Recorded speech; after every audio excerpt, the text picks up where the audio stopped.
So many of my friendships have been forged on the road, on expeditions in remote parts of the world. And this vehicle is one such vehicle that has a unique story. This story takes us to a very dear friend of ours, the late Neil Mitchenall, and his vehicle, Hector, which is an 80 series Land Cruiser, 4.5 petrol.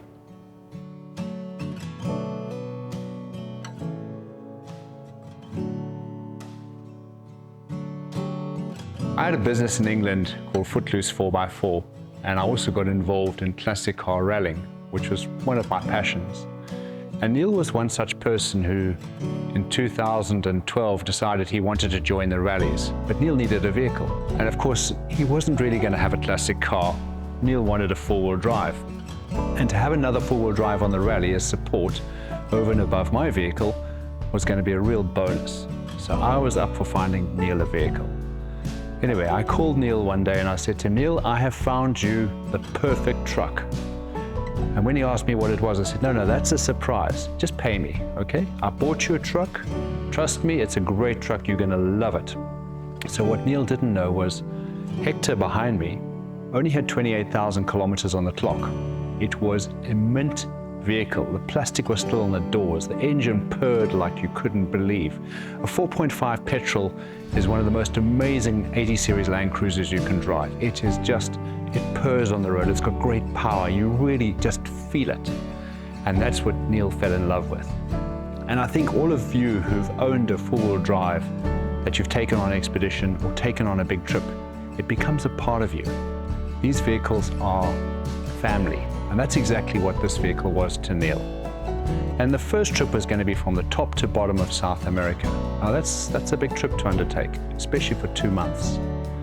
And that whole trip and the stories that came out of it and the fun, I remember one time Neil coming to me, looking rather shaken.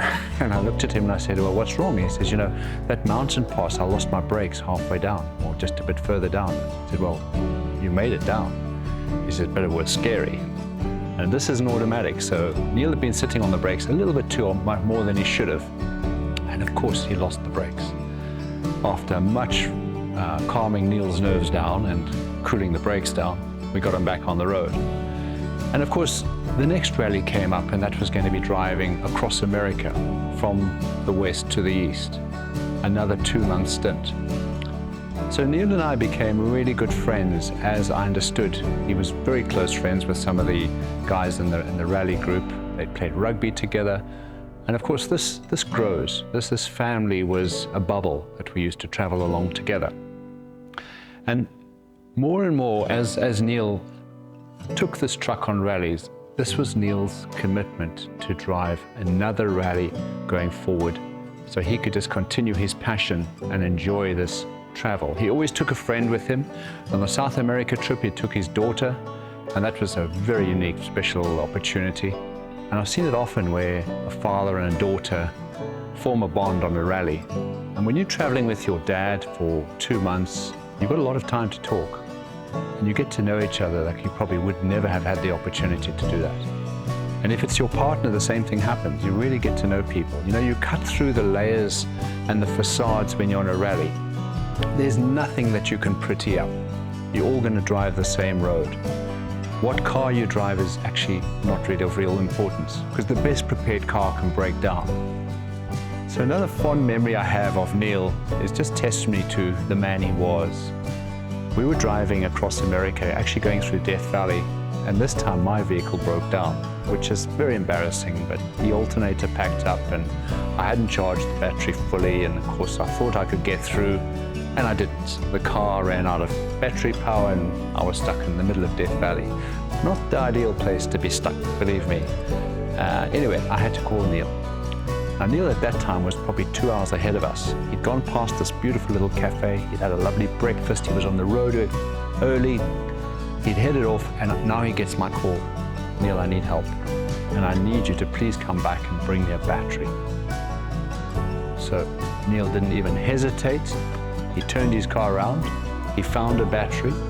He stopped back at that cafe because that time he needed to get a coffee and something to eat mid-morning.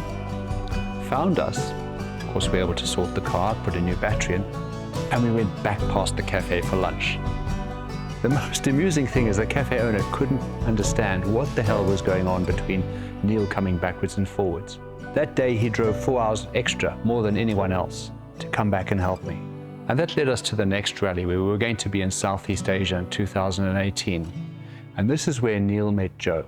For the first time, this is going to be Joe's first rally to join me and see what the rally world was about. So going on my first rally presented many opportunities to learn, grow, experience another part of the world, which I've always wanted to experience, and to meet these friends that Paul has spoken about. That is where I really met what I call a true friend in Neil. So my first encounter with Neil was day one. All the maps are out. The women are now the navigators. Neil called them navigessors. So I was the navigator. And Neil decided to pop in and cause chaos as he did, completely distracted, all over the place. And within 10 minutes, he says, "Oh, sod this for a lark, let's go for a drink and we'll figure the route out on the way." That was Neil. We then went through the various countries, starting in Vietnam, and he was just light and easy to be around. He was always game for a new experience. It didn't matter where it was. Neil brought lightness and brightness and humor and fun. But when the chips were down, he was also the go-to person. So in all the humor and the adventures, we were only about 2 weeks into the rally and Paul got desperately ill and he got bronchial pneumonia, so he couldn't drive.